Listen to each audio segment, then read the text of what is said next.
नमस्कार, स्वागत है आपका। आपके साथ मैं हूं राम मोहन शर्मा। मैं हूं दिलीप तिवारी। देश में लॉकडाउन का आज 41वां दिन है।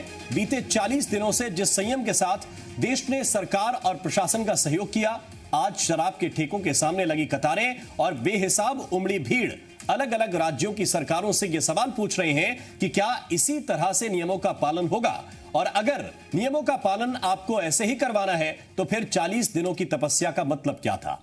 लेकिन इस बात का जवाब देने के बजाय नेताओं की दिलचस्पी सियासत में ज्यादा है। सियासत उन पर जिन्हें राजनीति की भाषा में वोट बैंक कहा जाता है। मजदूरों की घर वापसी पर टिकट का पैसा कौन देगा, इस पर पूरे देश में राजनीति हो रही है। सोनिया गांधी केंद्र से सवाल पूछ रही हैं तो बीजेपी उन पर राजनीति करने का आरोप लगा रही है। लेकिन हैरानी की बात यह है कि राज्य सरकारें चाहे कांग्रेस की हों या बीजेपी की या फिर किसी और दल की, सबको शराब से मिलने वाले राजस्व की फिक्र ज्यादा है, आम इंसान की चिंता शायद कम। इसी मुद्दे पर हम करेंगे चर्चा। पहले आपको एक रिपोर्ट दिखाते हैं।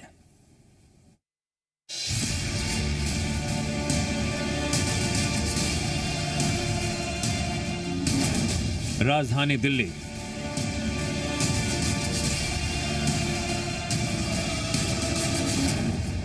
लखनऊ,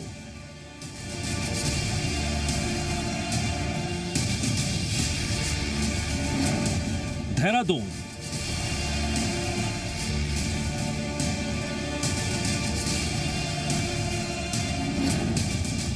रायपुर,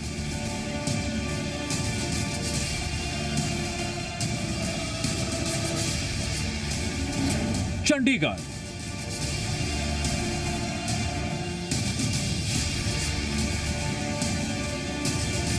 लॉकडाउन के तीसरे चरण के पहले दिन सख्ती कम हुई, शराब की दुकानों पर लगा ताला खुला तो तस्वीरें कुछ ऐसी नजर आई।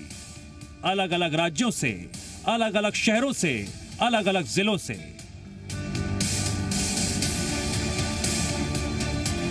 कहीं शराब की दुकानों के आगे लंबी कतारें लग गई हैं, कहीं मैखाने की तलाश में सोशल डिस्टेंसिंग की धज्जियां उड़ा दी गईं। लेकिन दिलचस्प ये कि देश के सियासी सूरमाओं का सवाल सोशल डिस्टेंसिंग की धज्जियां उड़ाती है तस्वीरें नहीं, बल्कि यहां भी उन्हें चिंता अपने वोट बैंक की है।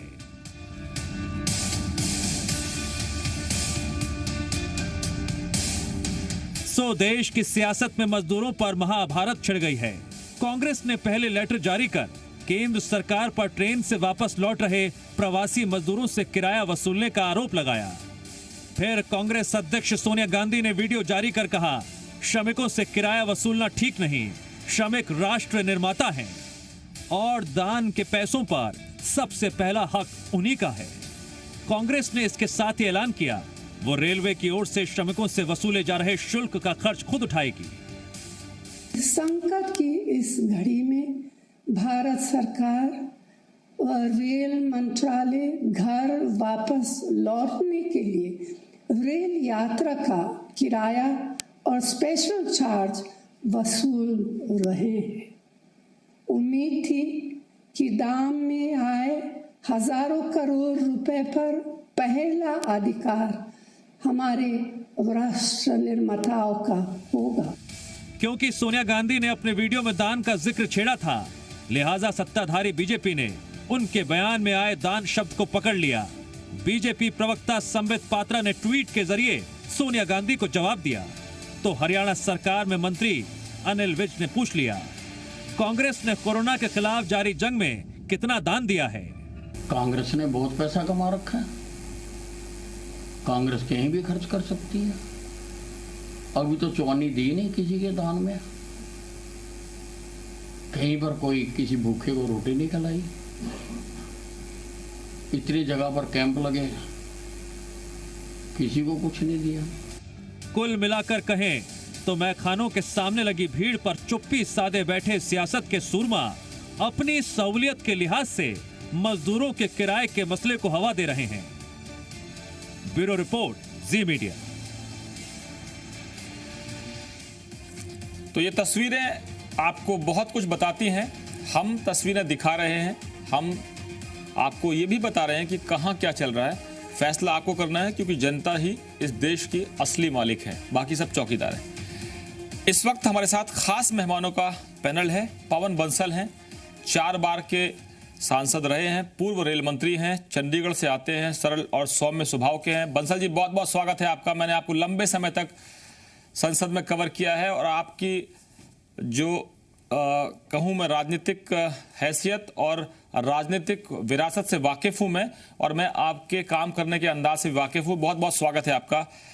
ब्रजेंद्र सिंह राठौर हैं, पूर्व वाणिज्य कर मंत्री हैं, मध्य प्रदेश से जुड़ रहे हैं। पूर्व इसलिए हो गए हैं कि देश में व्यवस्था ही कुछ ऐसी है कि कभी कोई पूर्व होता है, कहीं भूतपूर्व होता है, कहीं अभूतपूर्व होता है। तो आपका बहुत बहुत स्वागत है ब्रजेंद्र सिंह जी। बड़ी बुलंद आवाज है आपकी और बड़ा राजनीतिक कद है आपका।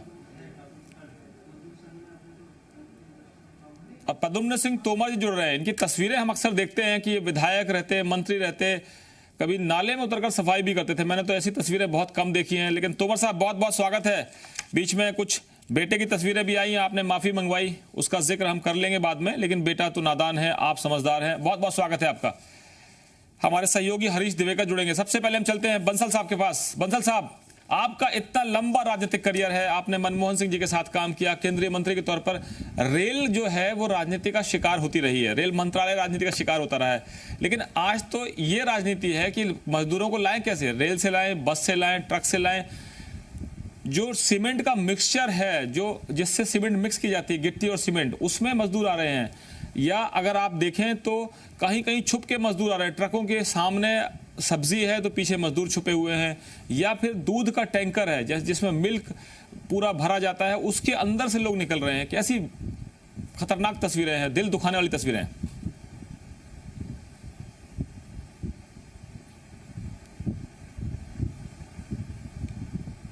बंसल साहब, हमारी आवाज आप तक पहुंच रही है? जी जी, ये सवाल आपसे, ये पहला सवाल। मैं आपसे एक ही बात कहना चाहता, आपने जो उदाहरण दिए अभी, उनसे ही ये साफ जाहिर होता है, ये स्पष्ट होता है कि ज़रूरत थी अब श्रमिकों के लिए, मजदूरों के लिए जो अलग अलग जगह पे फंसे हुए हैं, उनको अपने घर जाने के लिए सुविधा कोई प्रदान की जाती। इसी कारण कांग्रेस ये मांग करती रही थी, कोई राजनीति की बात नहीं, एक अपनी जिम्मेदारी निभा रही थी इसमें। और जब सरकार की तरफ से ये हुआ और कहा गया कि ये बसों के जरिए जाएंगे, तो तब भी हमने बिल्कुल एक ईमानदारी के साथ ये बात कही कि बसें इस बात के लिए काफ़ी नहीं होंगी, आपको ट्रेन चलानी चाहिए पॉइंट टू पॉइंट, यानी कि एक स्टेशन से दूसरे स्टेशन के लिए सीधे रास्ते में उनके खाने का इंतज़ाम हो और उनको गाड़ियों को सैनिटाइज किया जाए बार बार। और जब ये किया गया, आज अचानक, क्योंकि जब सोनिया गांधी जी ने इस बात के लिए कह दिया कि हम अगर किराया कहीं उनको देना पड़ा तो हम देंगे, उस पर भी आपत्ति हुई। एक्चुअली चाहिए क्या था, जो रेलवेज हैं ये हमारी जीवन रेखा है देश की, ये गरीबों का एक साधन है उनके सफर का। इस कारण इस हालात में जब वो 1.5 महीना से कोई कमाई नहीं हो रही थी, खाने तक के उनके लिए पास अपने कोई संसाधन नहीं थे, उस वक्त ये बिल्कुल नहीं चाहिए था उनसे 2 पैसे की भी उम्मीद करना किसी को, सरकार को, कि उनको कहा जाए कि आपको किराया देना पड़ेगा।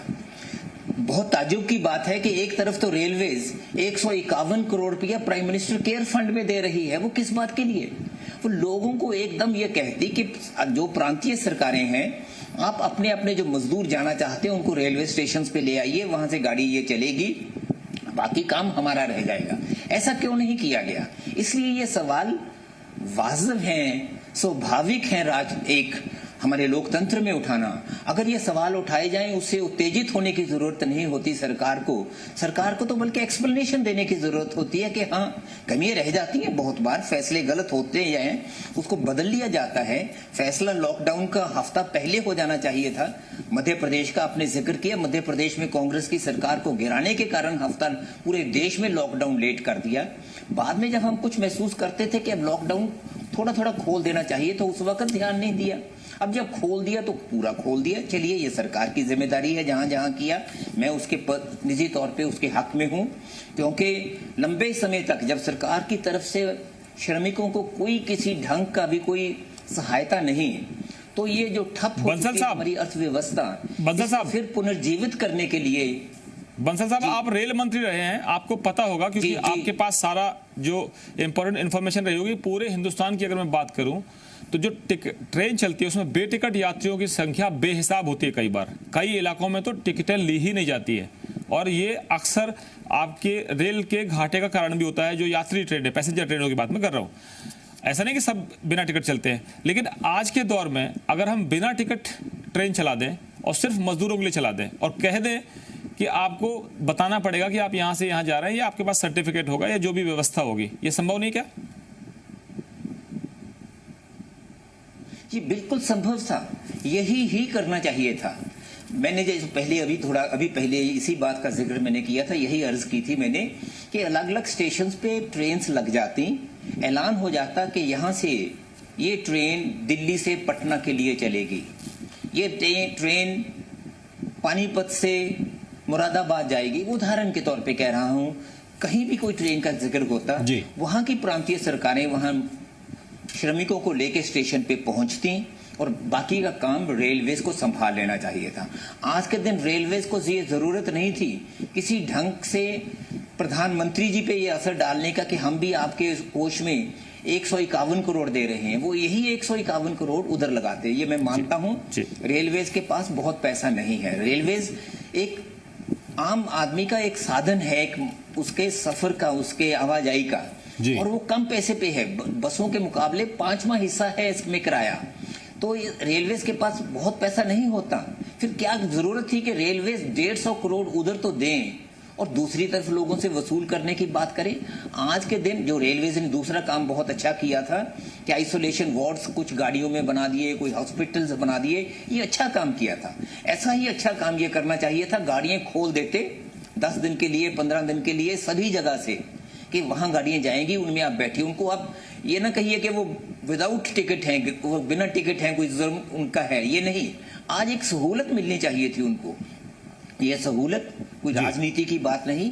हम ये मांग करते हैं कि जब आप बड़े बड़े कदम उठाते हैं, और इस सरकार ने कोई कदम नहीं उठाया लोगों की सहूलत के लिए, कह दिया कि 1,76,000 करोड़ दे रहे हैं, उसका आप अंदाजा उसको बांट लीजिए, बाद में आप देखिए उसमें कहाँ क्या हुआ है। पुराने जो आपकी कोई लाइबिलिटीज थी 2-2 हजार रुपए देने की सभी किसानों को, वो उसमें डाल दिया गया। आज तक उसके बाद कहा जा रहा है बार बार के लोग भूखे मर रहे हैं सिर्फ 3 महीने के राशन के लिए, वो भी जो नेशनल फूड सिक्योरिटी में आते हैं। क्या बाकी के बंसल साहब, क्या जो बाकी के लोग हैं वो देश के नागरिक नहीं? बंसल साहब, दूसरी तस्वीर जो है, दूसरी तस्वीर मेरे सहयोगी राम दिखाएंगे कि आज मैखाने के लिए क्या क्या हुआ। राम, बिल्कुल, एक तस्वीर ये भी है कि चिंता अगर राजस्व की सरकारों को है तो वो फिर सोशल डिस्टेंसिंग को कहीं किनारे रख रहे हैं।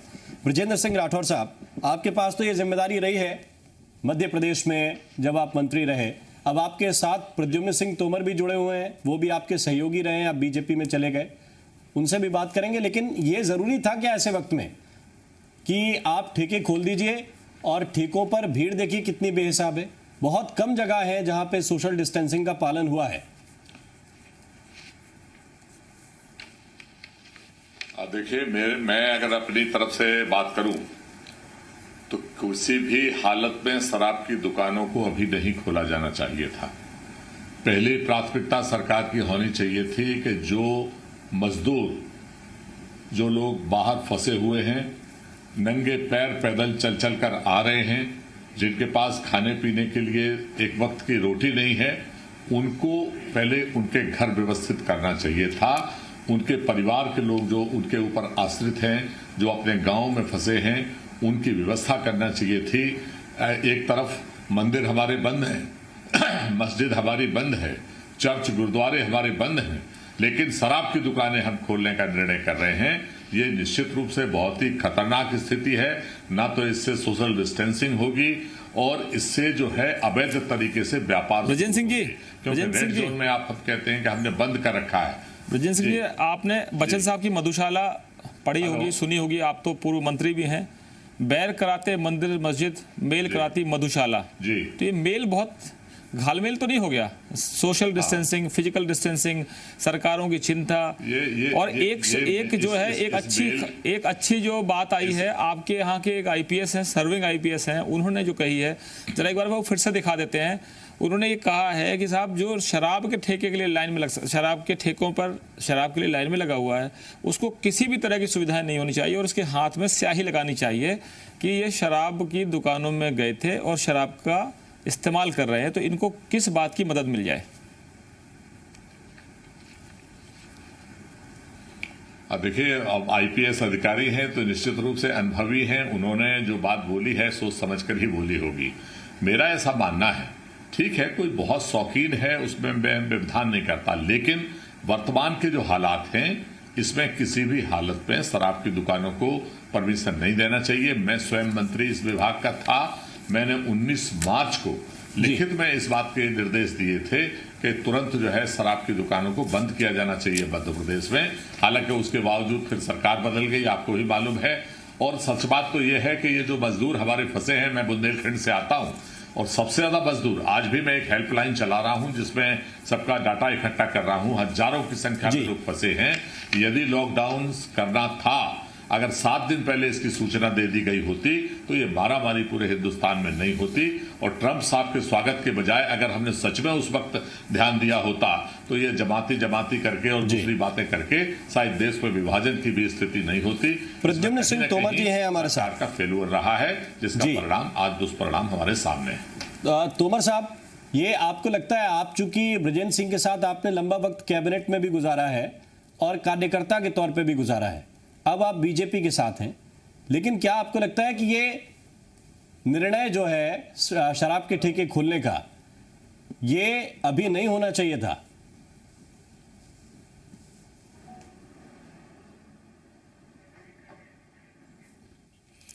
तोमर जी तक लगता है आवाज नहीं पहुंच रही है। तोमर साहब, आपकी आवाज तो सब सुनना चाहते हैं, अब आप सत्ता पक्ष के तरफ हैं, बृजेंद्र सिंह जी के विरोधी हैं, लेकिन आपकी आवाज जरूर सुनना पड़ेगी क्योंकि कांग्रेस के 2 नेताओं की हमने आवाज सुनी है। बंसल साहब, आप कुछ कह रहे हैं? बंसल साहब बताइए।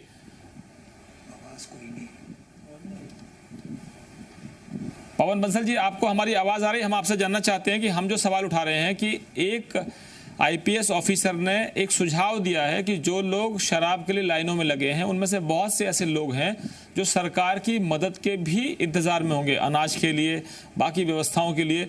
उनका कहना है कि ऐसे लोग जिन्होंने आज शराब के ठेकों के सामने या जो भी शॉप्स हैं उनके सामने जाकर लाइन लगाकर लेकर खरीदी है, उन लोगों के हाथ में स्याही लगानी चाहिए उंगली में, जैसे हम वोटिंग के समय लगाते हैं, वोट डालने के बाद लगाते हैं मतदाता की उंगली पर, वो स्याही लगाना चाहिए ताकि ये पता चले कि इन लोगों को किसी भी तरह की आर्थिक मदद या कोई भी अनाज की मदद या जो भी सरकारी मदद मिलनी है वो नहीं मिलनी चाहिए। आप इसे इत्तेफाक रखते हैं?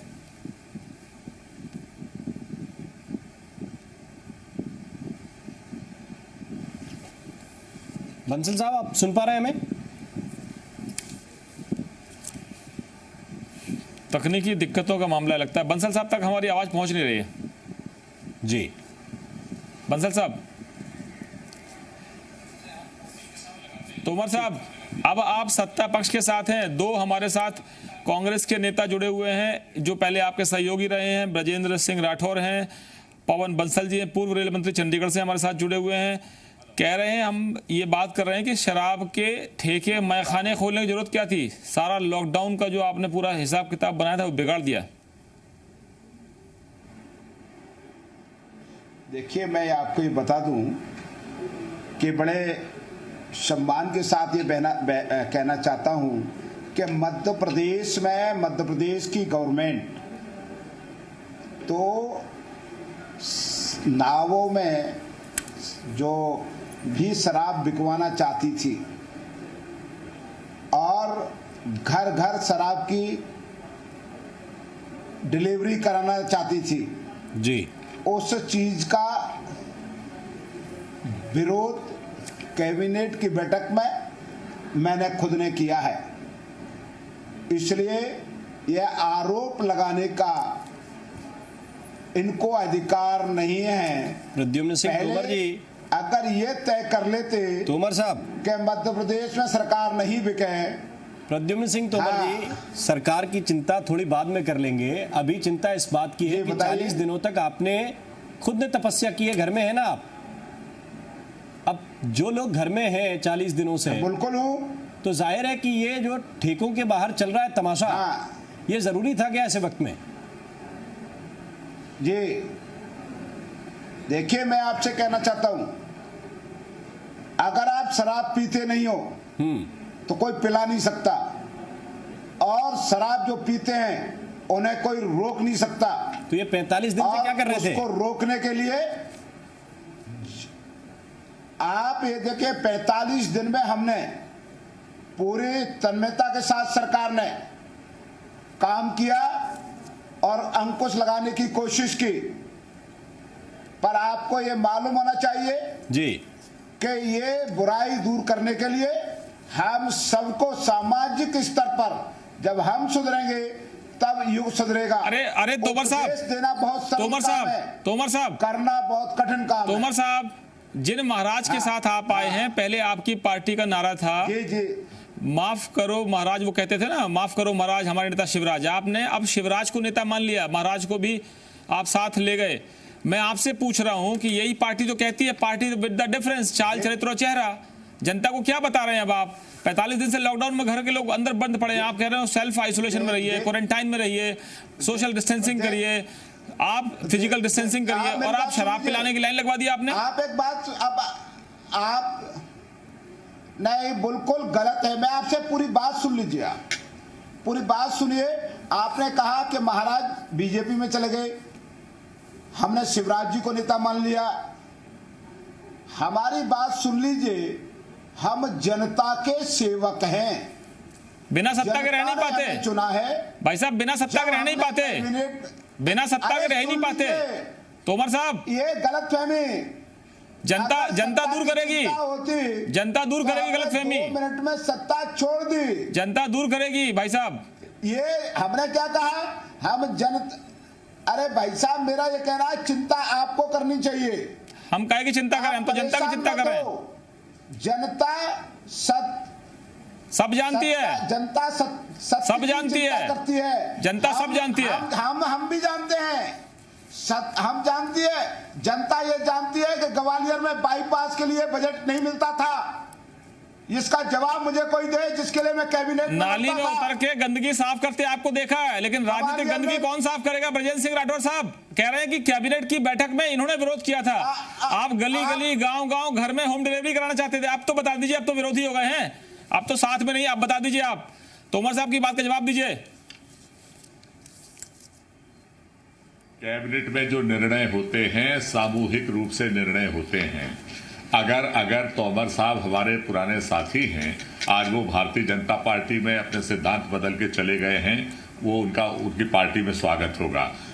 मैं आपसे ये पूछ रहा हूं कि अगर कैबिनेट में ये विरोध करते तो उसी दिन त्याग पत्र देके एक तरफ हो जाना चाहिए था। कैबिनेट का तो जो निर्णय होता है सामूहिक निर्णय होता है। त्याग पत्र तो महाराज के कहने में देते हैं, छोड़ दीजिए। त्याग पत्र तो महाराज के कहने में देते हैं, त्याग पत्र महाराज के कहने में देते हैं। पवन बंसल जी फिर जुड़ गए हमारे साथ। के क्या कारण, मैंने आपसे कहा त्याग पत्र के क्या कारण हैं? आप अभी खुद ही बोल रहे थे कि ये पब्लिक है, सब जानती है।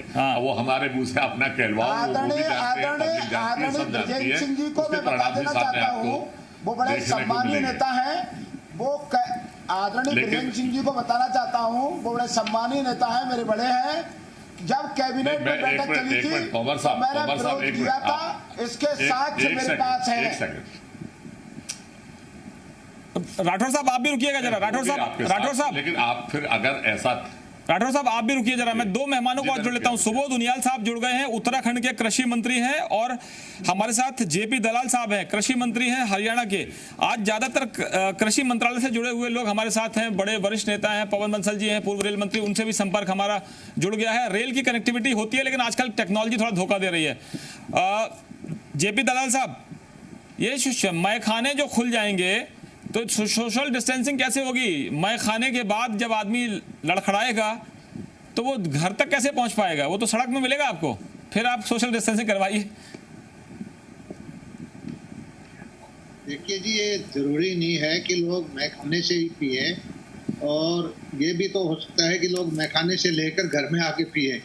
पीने वाले आदमी को आप लंबे टाइम तक रोकेंगे ये भी संभव नहीं है। दूसरी तरह की जो इलीगल है वो बिकनी शुरू हो जाती है, तरह तरह की स्मगलिंग शुरू हो जाती है। फिर एक प्रांत अगर खोल देता है तो दूसरे प्रांत को रुकना मुश्किल हो जाता है, क्योंकि बॉर्डर आजकल सबके प्रांतों के जुड़े हुए हैं। हरियाणा का जैसे हमारा पंजाब से जुड़ा हुआ है, राजस्थान से है, दिल्ली से है। अब दिल्ली में जब से मैंने देखी है लंबी लंबी लाइनें, तो इस तरह से तो फिर हमारे हरियाणा में भी आना शुरू हो जाएगा।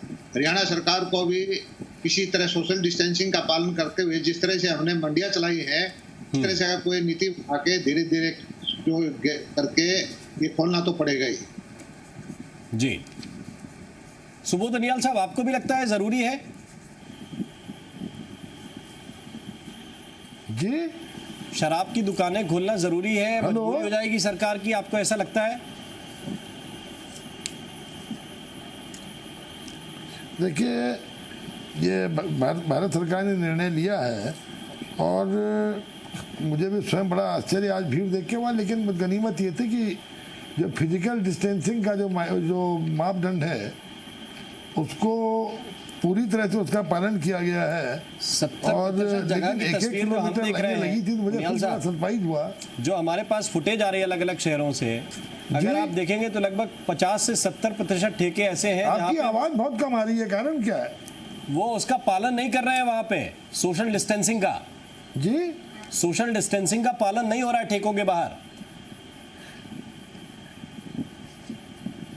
नहीं, जब मैं जिस समय निकला था सुबह ऑफिस जाने के लिए तो मैंने देखा तो बकायदा दो रास्ते में विधानसभा जाते हुए 2 दुकानें पड़ी, दोनों दुकानों की जो लाइनें थी उन क्यू में फिजिकल डिस्टेंसिंग का पालन किया जा रहा था। जी उनियाल साहब, आप जी उत्तर प्रदेश उत्तराखंड पर भी तस्वीरें देखिएगा, पंजाब हरियाणा हिमाचल पे भी देखिएगा, MP छत्तीसगढ़ पे भी देखिएगा और जी सलाम पर भी देखिएगा। बंसल साहब, आपके पास में आ रहा हूं कि मजदूरों को लाने पर राजनीति है और मैं खाने पर सब एक हैं, ऐसा क्यों? मेल कराती मधुशाला, बैर कराते मंदिर मस्जिद, कहीं इससे तो इंस्पायर नहीं हो गए सब लोग? मालूम नहीं, लेकिन मैं ये समझता हूँ कि क्योंकि प्रांत काफ़ी समय से, पिछले दिनों से केंद्र से उम्मीद कर रहे थे कोई ना कोई सहायता उनको कोरोना से लड़ाई के लिए मिलेगी, उस नहीं मिली तो वो ये मांग करनी शुरू की और उन्होंने तभी शायद ये फैसला कर लिया कि ये सभी शराब के ठेके खोल लिए जाएं। मेरी अपनी निजी राय तो बिल्कुल ये है कि ये खोलने नहीं चाहिए थे, लेकिन मेरा ये कहना काफ़ी नहीं, क्योंकि जो सरकारें हैं अलग अलग प्रांतों की, वो जानते हैं कि उनको पैसे की कितनी जरूरत है। आप तो MOS फाइनेंस रहे हैं, ना ही वो तनख्वाहें दे पाएंगे, ना ही सरकार किसी बंसल साहब आप चला पाएंगे। आप MOS फाइनेंस भी रहे हैं, बड़ा साधन होता है कमाई का। ये आप MOS फाइनेंस भी रहे हैं। मैं आपसे जानना चाहता हूँ, GST आने के बाद जब शेयर ड्रॉप हो रहा है या शेयर नहीं मिल पा रहा है और विकल्प केवल आपके पास या तो पेट्रोलियम प्रोडक्ट्स हैं या फिर आपके पास ये लिकर का जो हिसाब किताब है आबकारी का, और छोटे मोटे साधन होंगे आपके पास राज्यों में, तो आप कैसे एक पूर्व वित्त राज्य मंत्री के तौर पर सरकारों के सामने ये संकट खड़ा है, लेकिन उसमें आपको देखना भी तो है कोरोना आ जाएगा, वो भी खाएगा। बिल्कुल सही है, यही तो एक उसके बीच में एक संतुलन बनाने की जरूरत है, क्योंकि प्रांतों को कुछ आय की जरूरत है, कुछ ऐसा एक्साइज की जरूरत है, और GST में पैसा नहीं मिल रहा, केंद्र से वैसे इमदाद नहीं मिल रही, तो शायद उन्होंने इसी को एक साधन समझा। लेकिन इसके लिए जो आपने अभी कहा, बार बार मैं पूरी बात सुन नहीं पाया था जी। ये अनिवार्य होना चाहिए कि सोशल डिस्टेंसिंग जो 6-6 फुट का बाकी सभी दुकानों के आगे है, पुलिस के 2-2 आदमी, पुलिस जगह जगह नजर आती है, पुलिस आपको, सरकार आपके जीवन में घुस चुकी है सब जगह, सभी कोई आप ऐप बना रहे हैं, कुछ भी करें, प्राइवेसी का टोटल उन्होंने ठेका ले लिया है आपका, तो इस कारण 2-2 आदमी यहाँ भी लगा देने चाहिए।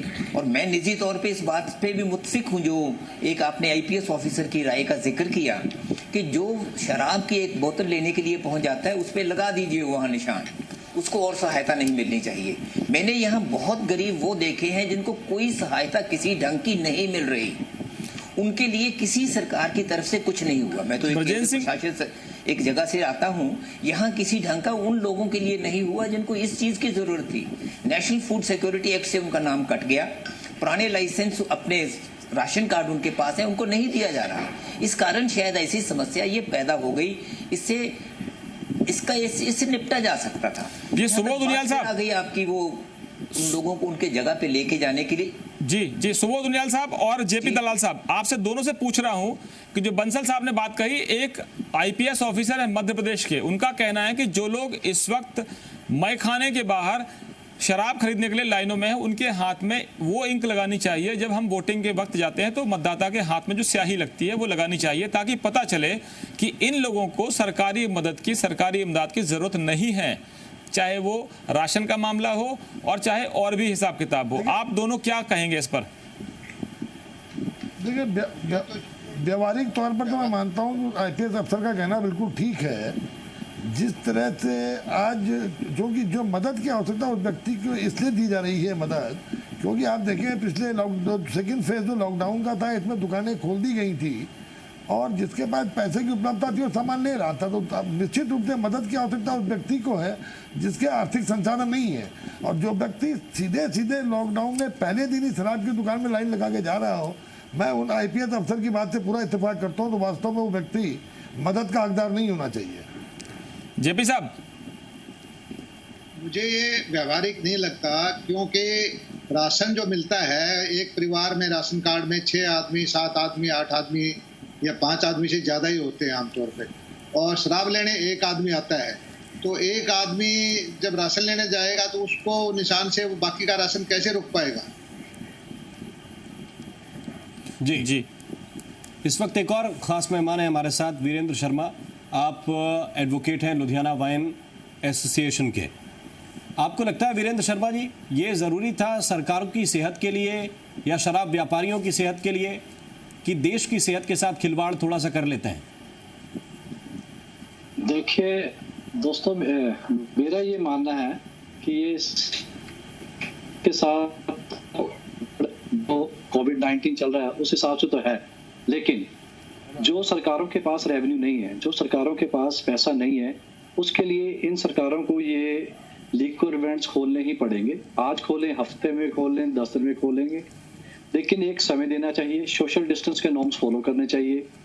और सबसे बड़ी बात है कि जो भी लाइसेंसी, जो हमारी वाइन एसोसिएशन है, जिन्होंने सरकार के ऊपर फेथ करके अपना करोड़ों रुपए का रेवेन्यू 21 मार्च से पहले जमा कराया। सरकार ने हमारे यहाँ पंजाब में रिन्यूअल पॉलिसी निकाली थी, 12.5% की इंक्रीज ली। लोगों ने गवर्नमेंट के फेथ पर करोड़ों रुपया जमा कराया, उसके बाद उन्होंने और पैसे मांगे, वो भी इंक्रीज दे दी। लेकिन अब गवर्नमेंट को हालात देखते हुए ये समझना चाहिए कि जो सरकारी फीस है उसकी कम से कम जिस हिसाब से एक्चुअल सेल आएगी, एक ठेका चलता है जिसकी पहले मान लो 2 लाख सेल आती थी। जी जी, मैं समझ गया आपकी बात। जरा मेरे साथ एक पूर्व वाणिज्य मंत्री हैं ब्रजेंद्र सिंह राठौर साहब। राठौर साहब, एक तो मैखाने की लाइन लगी हुई है क्योंकि 45 दिन से पीने नहीं दिया, गला सूख गया होगा उनका, गला तर कैसे होगा, और दूसरे इनका हालत यह है कि इन्होंने बढ़े हुए रेट पर दिया है। तो आपसे और बंसल साहब पूर्व वित्त राज्य मंत्री हैं, मैं आपसे पूछूंगा कि ये कैसे समीकरण बनेगा? एक तरफ आपको खजाने की चिंता है, एक तरफ मैखाने वालों को चिंता है, तो ये सोशल डिस्टेंसिंग कौन सी है, ये क्या समस्या है भाई? राठौर साहब बताइए, फिर बंसल साहब बताएंगे। देखिए, मेरी राय यह है, एक तो मैं IPS अफसर जो हमारे हैं उनकी राय से इत्तेफाक रखता हूं। तो दूसरा जो है, जो सोशल डिस्टेंसिंग का सवाल है, अभी पहले 17 तारीख तक, जब तक लॉकडाउन हमारे देश में था, तब तक इसको हमें रोकना चाहिए था। निश्चित रूप से रेवेन्यू का लॉस हो रहा है, उसको जो सरकार के फिजूल खर्चे, बहुत सारी जगह आप भी जानते हैं, मैं भी जानता हूं, बहुत सारी जगह ऐसे खर्चे हैं जिनको हम बचा सकते हैं। उन खर्चों को कटौती करके और हमें इस पे ध्यान देना चाहिए था। अगर किसी ठेकेदार का लॉस होता है, उसका हम भले ही जो है वो उसको हम आर्थिक रूप से मदद करें या उतना फीस उसकी माफ कर दें, लेकिन जनमानस के साथ खिलवाड़ किया जाना बंसल साहब किसी भी हालत में ठीक नहीं है। बंसल साहब, अगर हमारा बंसल साहब, एक तरफ वो लोग जिन्होंने पैसा लगाया है मैखाने बनाने के लिए, जो शराब को बनाने का काम कर रहे हैं, डिलीवरी का काम कर रहे हैं, डिस्ट्रीब्यूशन का काम कर रहे हैं, वो दूसरे पीने के लाइन में लग गए हैं। और तीसरे वो जो सरकार में बैठेंगे, खर्चा है ही नहीं, कहाँ से चलाएं, सैलरी देने के लिए पैसे नहीं है। आप देश के सबसे बड़े खजाने के डिप्टी रहे हैं, वित्त राज्य मंत्री रहे हैं, बताइए कैसे करेंगे? आज का जो है वो हमें आज के परिप्रेक्ष्य में देखना होगा कि आज कैसी हालात हैं। आज चारों तरफ कोई किसी भी वाणिज्य का काम कर रहा हो, कोई उद्योग में हो, कोई दुकानदार हो, कोई प्रोडक्शन किसी ढंग की कर रहा हो, सभी एक बहुत ऐसी हालात से गुजर रहे हैं कि सभी के पास फ्लो ऑफ मनी में कमी है और सभी को एक हिट लेने की, सभी को वो एक मार पड़ रही है, इसमें कोई दो राय नहीं। फिर सवाल आ जाता है कि हम उसका सभी मिलके कैसे सामना करेंगे। अगर सरकारों को, मैं फिर वही बात जो मैंने पहले कही थी दोहराना चाहता हूं, अगर सरकारों को आज इसकी आवश्यकता है तो उनको ये खोलने में बुराई नहीं थी। वैसे तो बहुत देर पे इस पे चर्चा होती रही है कि प्रोहिबिशन होनी चाहिए, शराब पे पूरी पाबंदी होनी चाहिए, लेकिन फिर उसी बात पे पहुंच जाते हैं कि नहीं, इसके बिना सरकारों का गुजारा नहीं चल सकता। तो उस बात की आज हम डिबेट में नहीं जाएंगे। जब ये सरकारों ने ये फैसला लिया कि ये खोले जाएंगे और खोल चुके हैं, तो एक ही बात सबसे ज्यादा अनिवार्य होनी चाहिए, आवश्यक है वो कि सोशल डिस्टेंसिंग पूरा चाहिए। उनमें 6-6 फुट का फासले के बिना सब जगह वो सर्कल जैसे और सभी दुकानों के आगे लगे हुए हैं। आप कहीं भी जाके देखिए, शहरों में तो दुकानों के आगे वो गोल चक्कर बनाए हुए हैं, उसी में आदमी खड़ता है, उसी के हिसाब से यहाँ बनाए होने चाहिए। ये किसी एक दुकानदार की, किसी एक ठेकेदार की या किसी और की इमदाद की बात नहीं, ये एक सामाजिक भी साथ साथ सवाल बड़ा उठ जाता है। आज वो चर्चा का विषय इस वक्त नहीं हो सकता। आज जब हम कोरोना से लड़ाई लड़ रहे हैं तो वो ये है कि इनके खोलने से कहीं उधर तो कोई बढ़ नहीं जाएगा, वहां तो कोई संक्रमित और लोग कोई ऐसा नहीं पहुंच जाएगा जो औरों में फैला देगा इसको। शायद उसका वो जो एसिम्प्टोमेटिक होते हैं ताकि उनके सामने आसार नहीं आते नजर, कि वो ऐसा आदमी तो वहां नहीं पहुंच जाएगा जो दूसरों को फैला देगा और बाद में उनको ट्रेस करना मुश्किल हो जाएगा।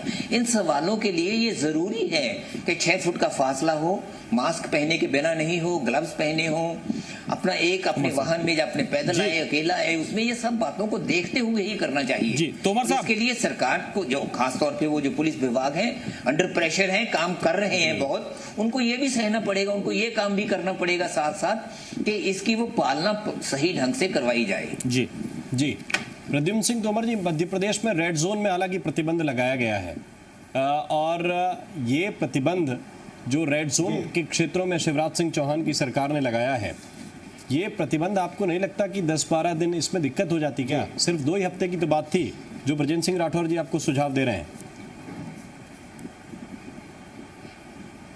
देखिए, मेरा आपसे आग्रह ये है कि जो अभी परिचर्चा चल रही है जिस मुद्दे पे, मैं ये आपसे आग्रह कर रहा हूँ कि हमें सकारात्मक सोच के साथ, आज अगर बहस का मुद्दा आपने ये रखा होता कि शराब ना पिए, इसके ना पीने के क्या फ़ायदे हैं, क्या नुकसान हैं, हमारा ये कहना चर्चा का विषय एक तो ये भी होना चाहिए।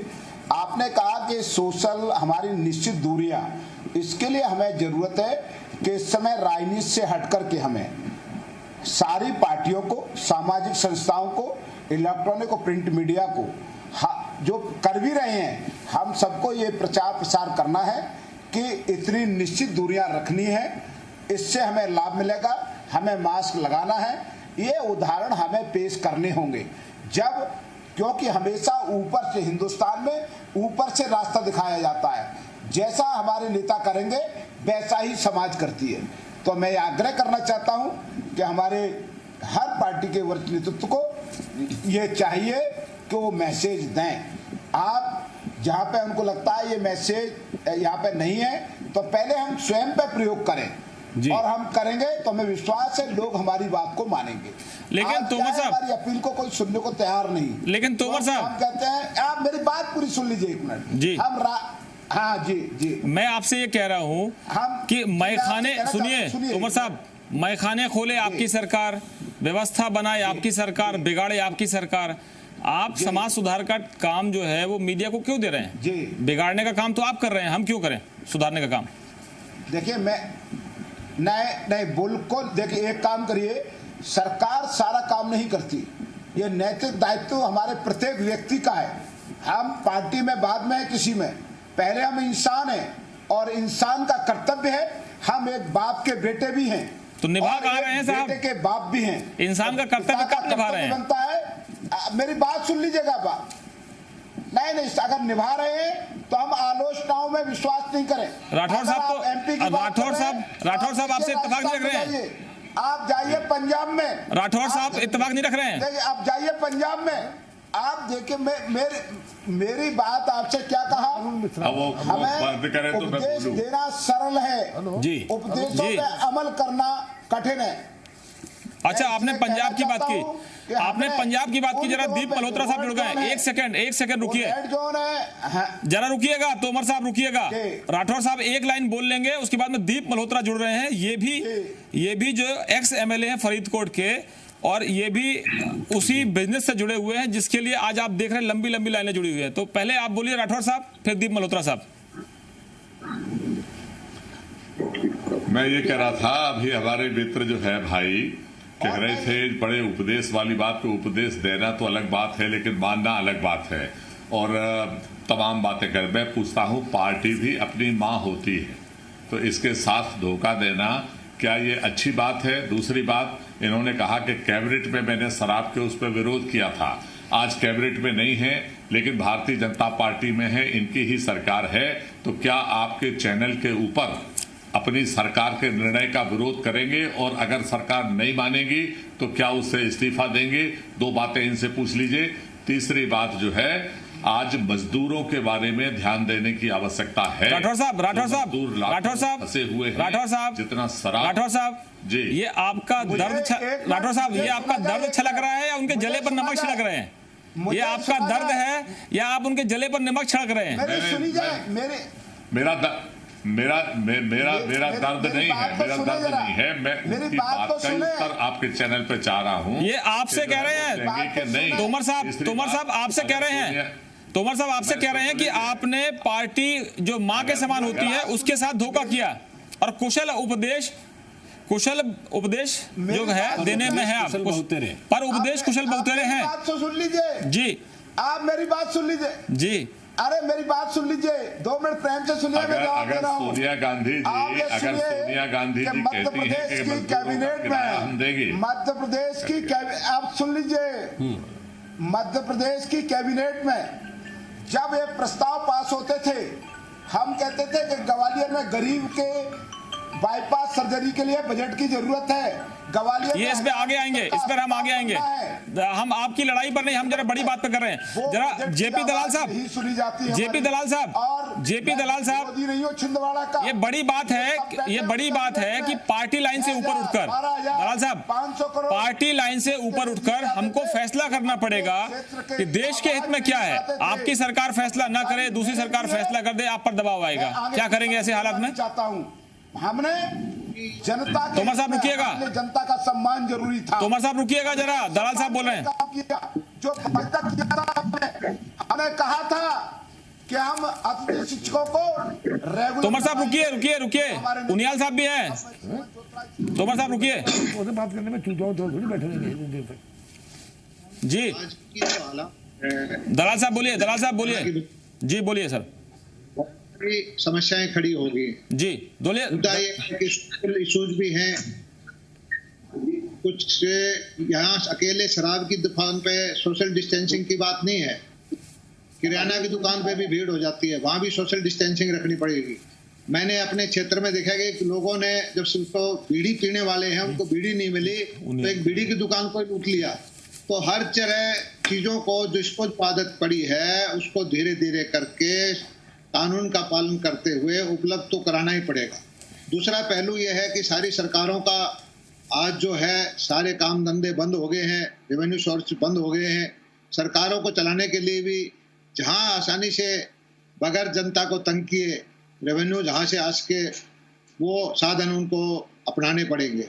और हर एक सरकार का अपना व्यू है, कौन सी सरकार क्या देखती है, लेकिन कोई भी सरकार स्टैंड अलोन फैसला नहीं ले सकती। हरियाणा जैसे हमारा प्रदेश है, उसमें चारों तरफ अगर मान लो खुल जाती है, ये लिकर के बार खुल जाते हैं तो हम तो रोक नहीं पाएंगे। भारत बॉर्डर बिल्कुल पोरस है, और इनको सब चीज़ों को देखते हुए, सभी सरकारों के फैसलों को देखते हुए आज इस अभूतपूर्व संकट में जनहित के फैसले लेने पड़ेंगे।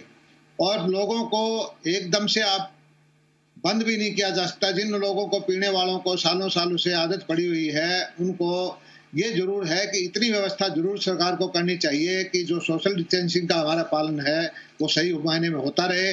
वो कहीं भी किसी जगह हो, चाहे कोई किराना की दुकान है, या कोई सब्जी मंडी की दुकान है, या अनाज मंडी है, या कहीं पर भी है।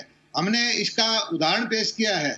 हरियाणा ने 48 लाख मीट्रिक टन गेहूं का पिछले 15 दिन में जो हमने कलेक्शन किया है खाद्य भंडार में भरने के लिए, बाकायदा हमने बाई इनविटेशन फार्मर्स को बुलाया है। 50 फार्मर सुबह, 50 फार्मर शाम को, इस तरह धीरे धीरे करके। और सौभाग्य से इतनी बीमारी फैली हुई है हमारी मंडी में, इस वजह से आज तक एक भी कोरोना का केस नहीं आया। इसी तरह से हर जगह ध्यान देके जो कंसर्न विभाग हैं, चाहे वो एक्साइज का डिपार्टमेंट है, या कोई मार्केटिंग बोर्ड का है, या कोई मार्केट कमेटी का है, सबको सावधानी तो बरतनी ही पड़ेगी। पहला हमारा ध्येय है कि इस बीमारी से लड़ाई लड़ना, इससे जीतना, इसको हराना और जीवन को चलाना भी है। ठीक। और सुबोध उनियाल जी, एक प्रश्न इससे ये भी है कि उत्तराखंड में अभी स्थितियां बहुत बेहतर हो रही हैं और जितने मरीज सामने आए उनमें से भी बहुत सारे लोग ठीक होकर घर वापस लौट रहे हैं। अब चिंता इस बात की भी है कि शराब की पैकेजिंग कहाँ हो रही है, रेड जोन से डिलीवर हो रही है क्या?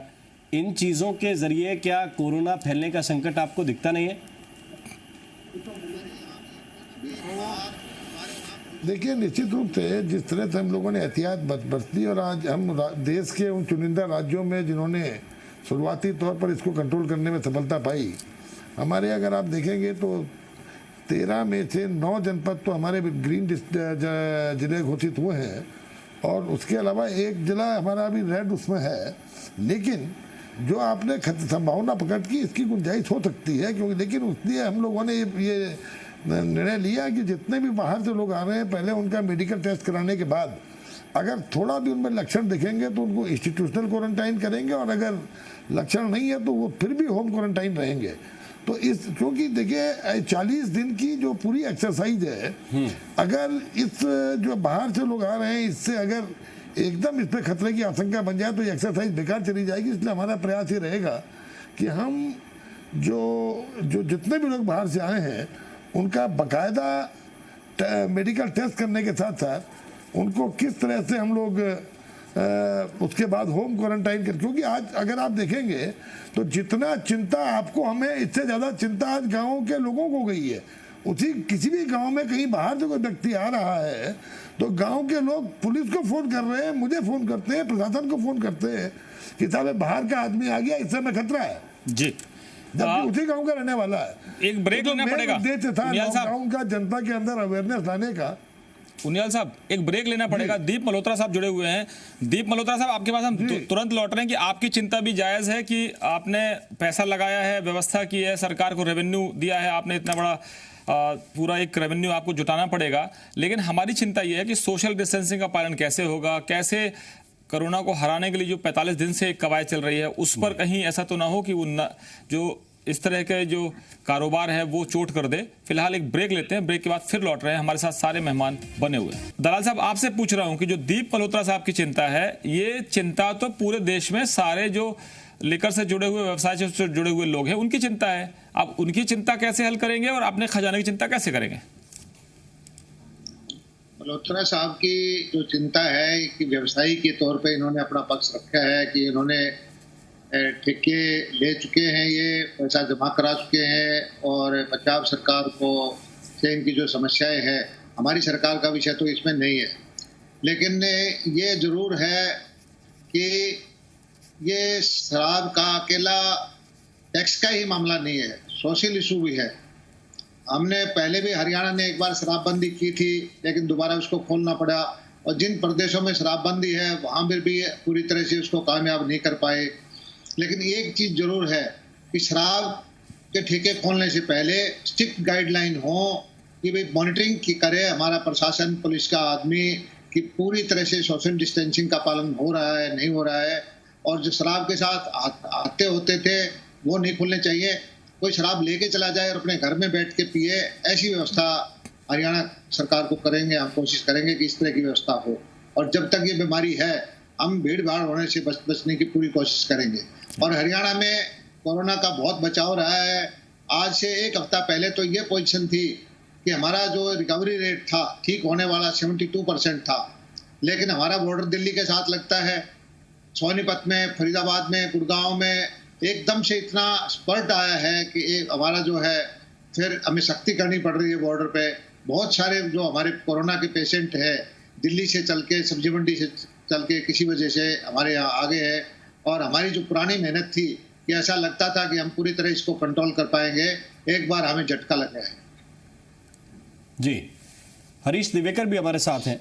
हरीश, ये जिस तरह से आप मध्य प्रदेश में चीज़ों को देख रहे होंगे लगातार, अब आईपीएस अधिकारी नसीहत भी दे रहे हैं, सलाह भी दे रहे हैं, ये जो पूरा सिस्टम इस वक्त चल रहा है रेड जोन को छोड़ के, आपने आज क्या देखा मध्य प्रदेश में कि क्या वहां पर सोशल डिस्टेंसिंग फॉलो करवा पा रहे हैं जो शराब व्यवसायी हैं, या जहां पे पुलिस की जिम्मेदारी तय की गई है वहां पे? राम, देखिए, सरकार ने जो आदेश जारी किया वो 5 तारीख से लागू होना है, लेकिन आदेश लागू होने से पहले ही जो शराब कारोबारी थे वो इकट्ठा हो गए और सरकार से मिले और विरोध जताया कि वो दुकान नहीं खोलना चाहते। उसकी मुख्य वजह, जो अंदरूनी वजह है कि सरकार ने, पिछली तत्कालीन सरकार ने 25% ज़्यादा पर ठेके दिए थे। इनका कहना है कि जो अब कोरोना का हालात आ गए उससे अब स्थिति बदल गई है और उनका पैसा नहीं निकल पाएगा, तो 25% वापस कम किया जाए तब ठेके खोलेंगे। अब सरकार के साथ समस्या है कि आज सरकार 12,000 करोड़ रुपए रेवेन्यू से आबकारी से मिलता है। यदि ठेके नहीं खुलते हैं, अप्रैल के महीने में 1,000 मिलना था, मई में 1,000 मिलना था, 2,000 करोड़ का सीधा नुकसान ये है। 25% कम करते 3,500-4,000 करोड़ का नुकसान ये है, मतलब 6,000 करोड़, मतलब आधे रेवेन्यू रह जाएगा सरकार का। तो ये सरकार की परेशानी है और अभी मामला सुलझा नहीं है। कल दुकानें खोलनी है, ठेकेदारों ने मना कर दिया दुकानें खोलने के लिए, तो अब स्थिति ये हो गई है खोले कैसे। दूसरी बात रही सोशल डिस्टेंसिंग की। अगर शराब बेचते में सोशल डिस्टेंसिंग हो जाएगी, लेकिन पीने के बाद आदमी अपने डिस्टेंसिंग भूल जाएगा। कोरोना का संक्रमण जिसके रोकने के लिए 45 दिन लॉकडाउन किया गया था, तैयारी की गई थी, एक देखिए वो वापस से नए कैरियर कर देगी, नई चेन से मतलब तैयार कर देगी। हरीश, 45 दिन बाद मिली है तो हो सकता है कि डबल डोज भी चले, और उसके बाद फिर भूलने का, तो पीना तो इसलिए कि सब कुछ भुलाना है, गम भुलाना है, उसमें क्या बात है, और इसीलिए तो पी रहे हैं और इतनी रिस्क ले रहे हैं। कोरोना से भी लड़ेंगे, सरकार से भी लड़ेंगे, प्रशासन से भी लड़ेंगे, और फिर पी के आनंद भी ना आए और होश भी ना खोए तो फायदा क्या है? राठौर साहब, हरीश कह रहे हैं कि इनकी चिंता है सरकार की। अब आपकी सरकार तो रही नहीं कि 1,200 करोड़ का, अगर आपका हर महीने का 1,000 करोड़ का नुकसान है, 12,000 करोड़ का रेवेन्यू था आपका, और 25% बढ़ा के लिया आपने, तो उनसे तो आपने बढ़ा के ले लिया। आप वो खोल के क्या करेंगे? कह रहे हैं हमारी दुकान तो ऐसी चौपट है।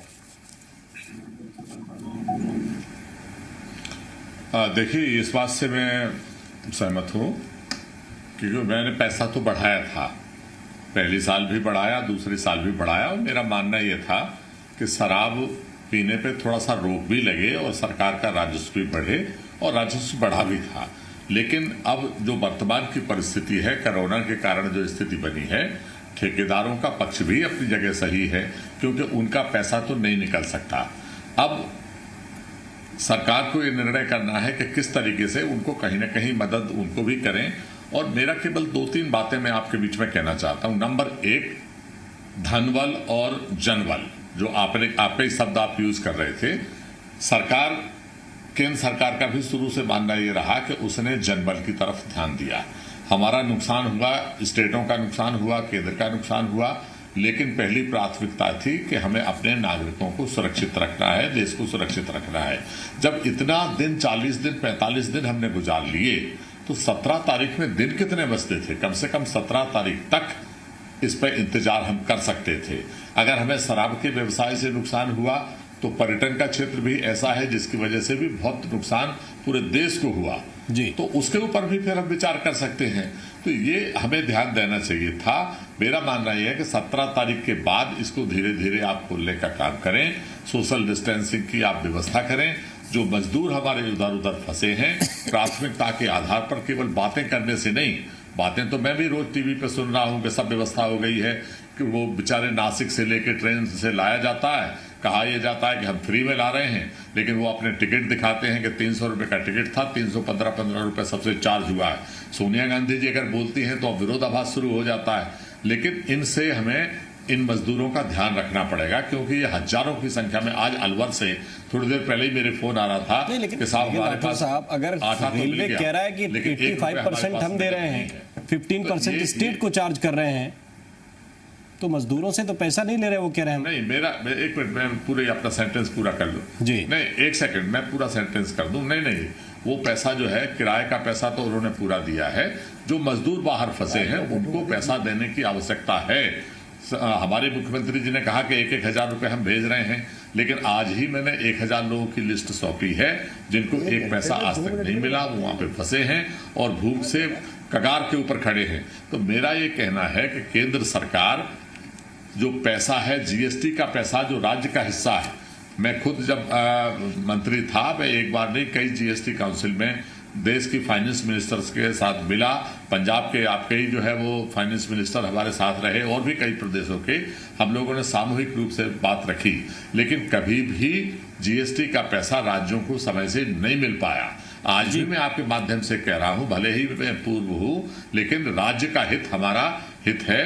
केंद्र सरकार को जीएसटी का जो पैसा है वो राज्यों का हक देना चाहिए ताकि सुबोध उनियाल जी हो और उनके भी काम। ये इतना कंफ्यूजन आखिर क्यों हुआ मजदूरों के किराए को लेकर?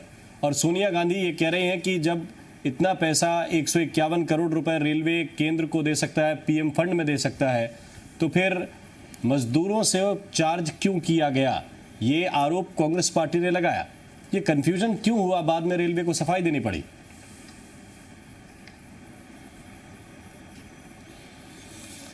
देखिए, पहले तो मैं आपकी बातों का, जो आप काफ़ी बातें पूछ रहे हैं, मैं उसका जवाब दे दूं। आपने कई बातें कही, सुबोध उनियाल जी भी सहमत होंगे, फलाने भी सहमत होंगे। पहले तो मेरा मानना है कि निश्चित रूप से, क्या आप ड्रिंक करते हैं, नहीं करते हैं महोदय? कभी नहीं।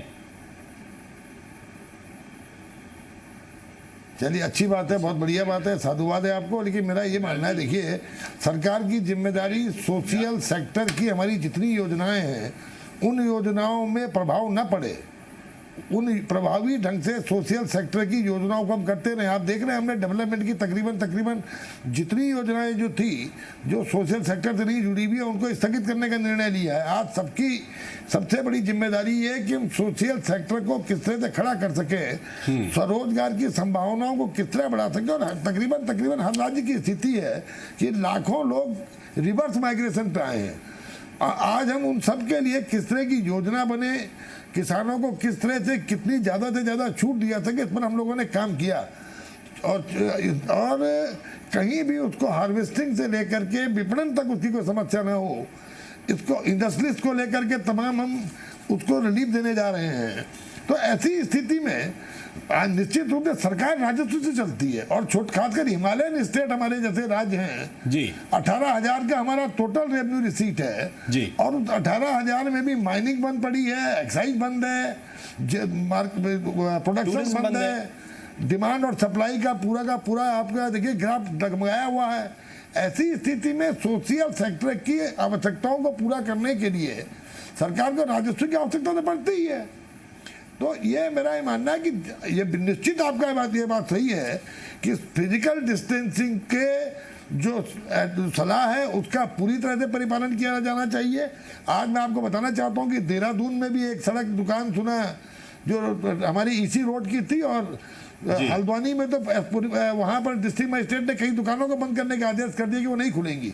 तो ये जिला प्रशासन का भी काम है, जहां पर इस चीजों का अगर कहीं वायलेशन हो रहा है तो वायलेशन को देखते हुए उन्होंने अगले आदेशों को दुकानों को बंद करने का। अच्छा, उनियाल साहब जनता को अनुशासित भी होना चाहिए। उनियाल साहब, आपने कहा जी कि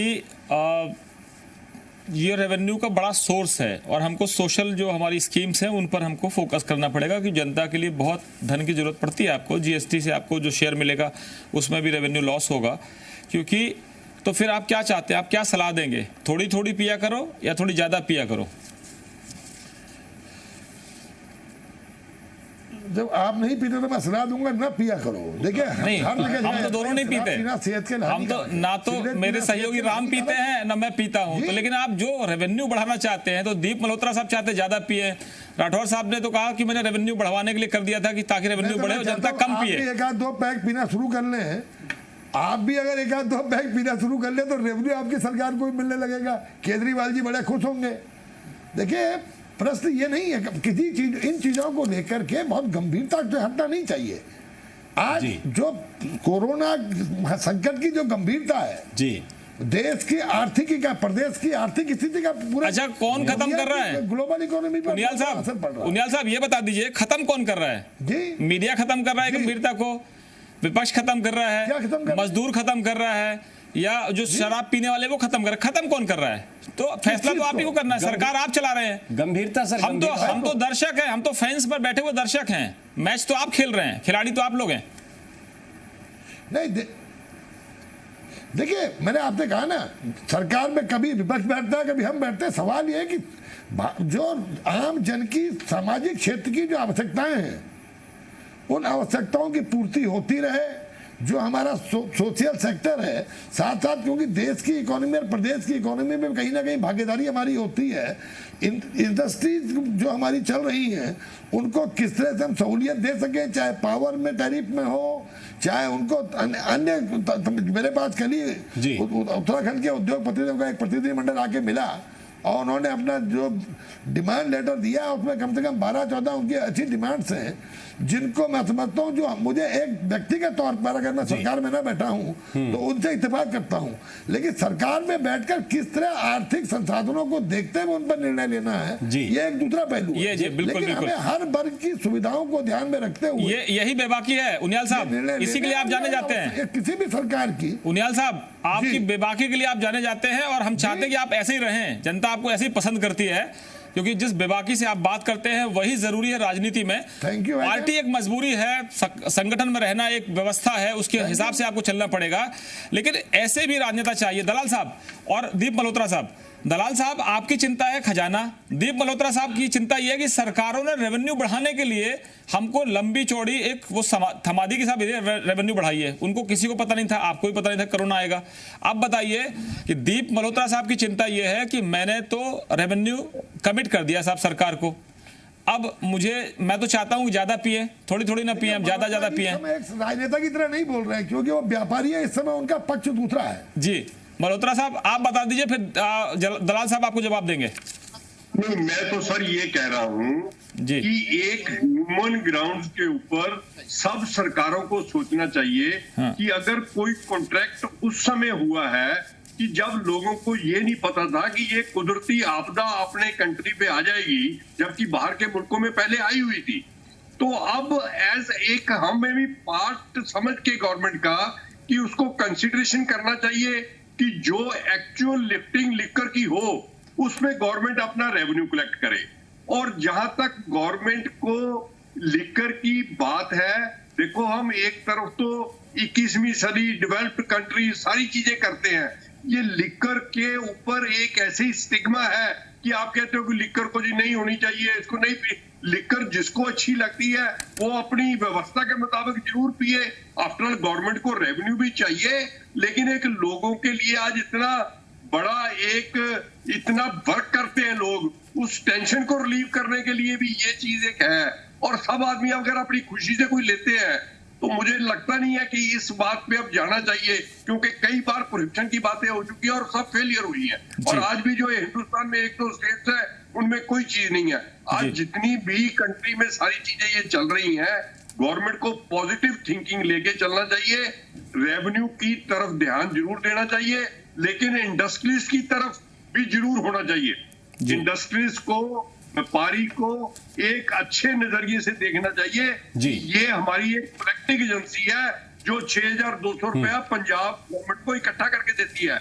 अगर इनको कोई कुदरती आपदा आ गई है इस कंट्री में तो वो गवर्नमेंट कंसिडरेशन पे ले, आगे फिर सालों से हम पैसे गवर्नमेंट को इकट्ठे करके देते आ रहे हैं, अगले सालों में और अगर कोई बढ़ेगा रेवेन्यू तो और बढ़ जाएगा जी। तो इसलिए मेरी तो रिक्वेस्ट ये है कि गवर्नमेंट को एक व्यापारी को भी देखना चाहिए।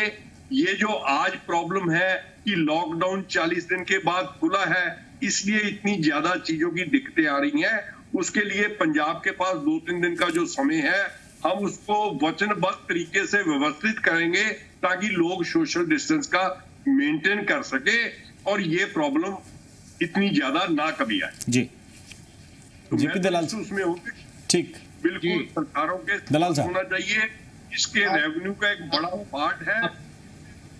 जी आज मैं ध्यान में एक बात सभी के लाना चाहता हूँ, सभी प्रदेश सरकार की आर्थिक हालात एकदम से लड़खड़ा गई है।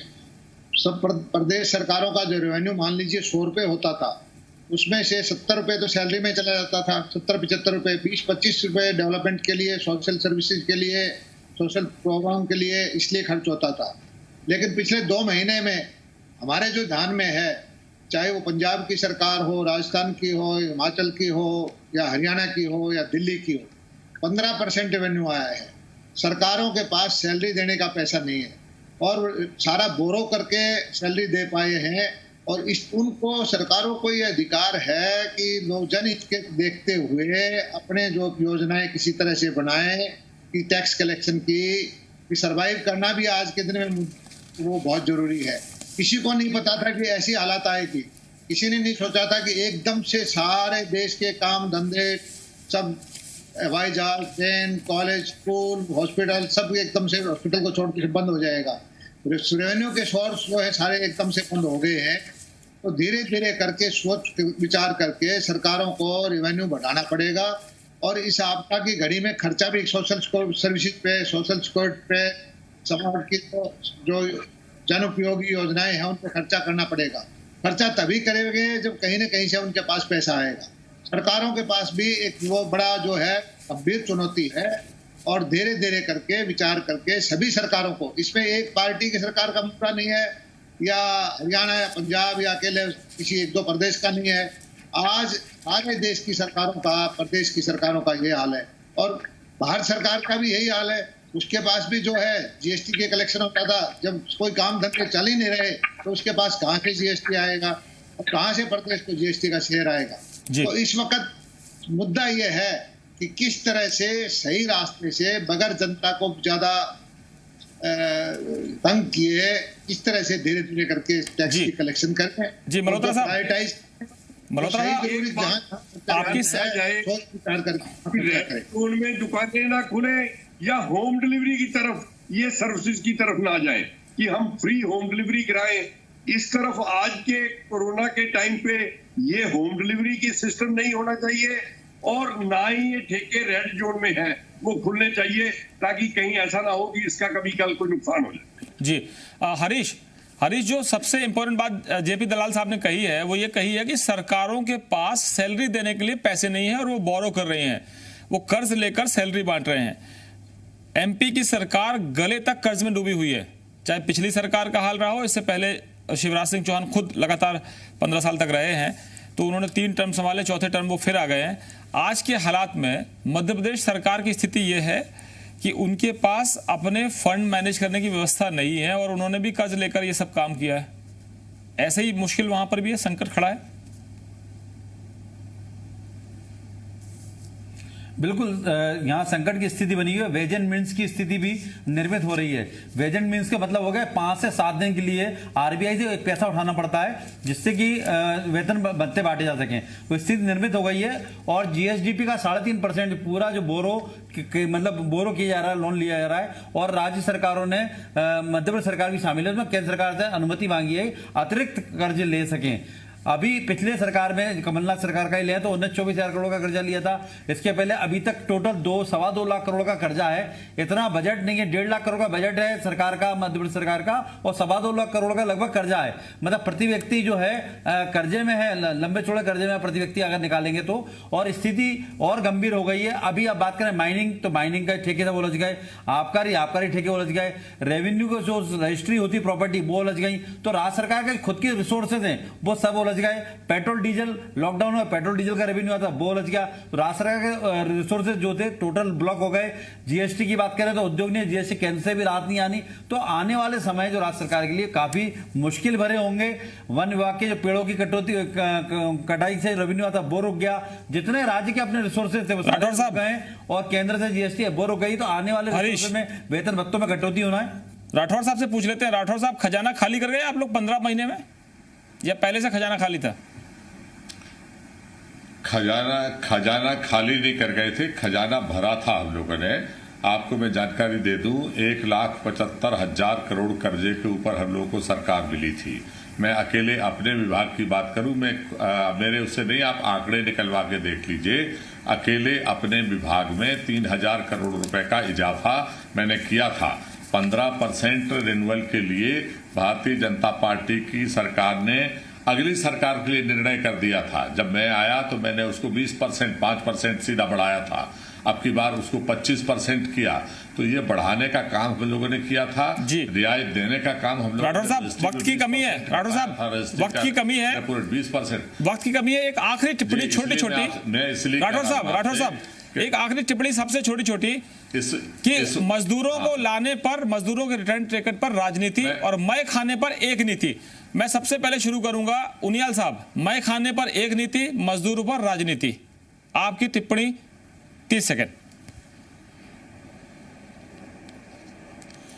मजदूरों पर कौन सी राजनीति आपको दिखाई दी मेरे भाई? आपके नेता ही कह रहे हैं कि सोनिया गांधी राजनीति कर रही हैं। हेलो, अरे आपके नेताओं ने कहा कि सोनिया गांधी कांग्रेस की अध्यक्ष राजनीति कर रही हैं।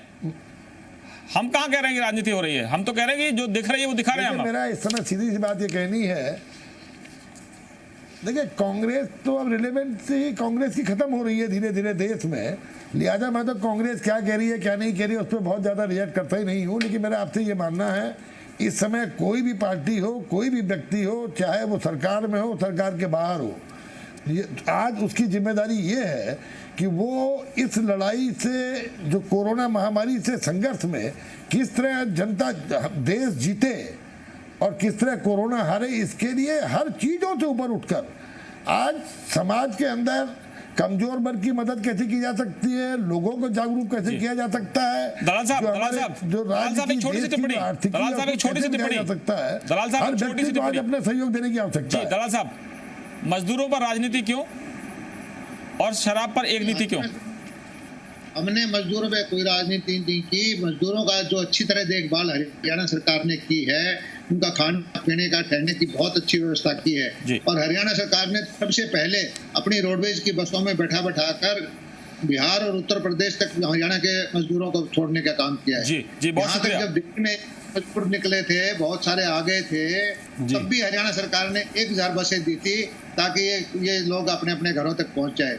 हम जो है किसी तरह की भेदभाव नहीं करते। और ये एक चीज कहना चाहते हैं, जो इस वक्त जो है कोई भी पार्टी जो राजनीति करती है, मजदूरों पे हो या शराब पे हो या टैक्स पे हो, ये वक्त राजनीति करने का नहीं है, ये वक्त कोरोना से लड़ने का है। हम सब पार्टियों को जनहित में एक होकर दलाल साहब माफी चाहूंगा, दलाल साहब माफी चाहूंगा, वक्त की बहुत कमी है। उनियाल साहब आपका बहुत शुक्रिया, दलाल साहब आपका शुक्रिया।